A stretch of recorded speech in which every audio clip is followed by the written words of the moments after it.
Hi, my name is Catherine Hodwitz. My colleague Jenna Weigel and I are going to talk about parents' perspectives on COVID-19 vaccinations for children. This qualitative study was conducted by researchers at St. Michael's Hospital, the University of Toronto, and the Hospital for Sick Children. In November of 2021, children between the ages of 5 and 11 became eligible to receive COVID-19 vaccinations. Although research showed that almost two-thirds of parents intended to vaccinate their children against COVID-19 once a vaccine was available, the actual uptake has been much lower than anticipated. Less than half of children in this age range have completed their primary series. And while there's been a lot of research on parental attitudes and intentions toward COVID-19 vaccinations for children, there's been very little research on parents' actual decisions to vaccinate their children and the factors that influence this decision. We aimed to explore why parents decided to vaccinate or not vaccinate their children against COVID-19 and to better understand the nuances of these decisions. To address these questions, we conducted in-depth interviews with 20 parents in the Greater Toronto Area. These participants were purposefully sampled from the Applied Research Group for Kids, also called Target Kids, which is a primary care practice-based research network and longitudinal cohort study. Participants had at least one child between the ages of 5 and 11 and had a range of views about COVID-19 vaccination for themselves and their children, as indicated in a previous survey. Interviews were conducted by phone or Zoom, and the recordings were transcribed verbatim.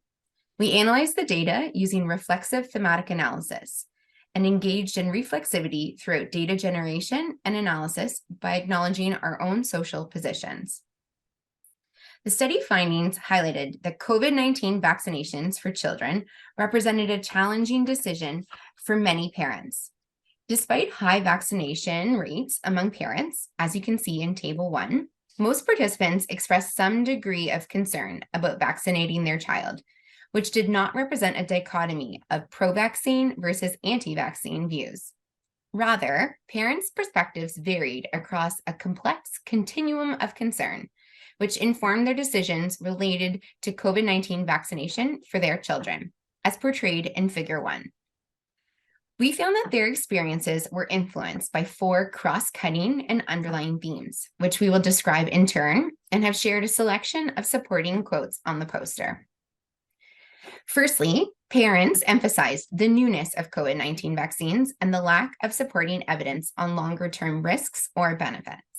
They discussed the work and burden involved in considering evidence to make vaccination decisions for their children.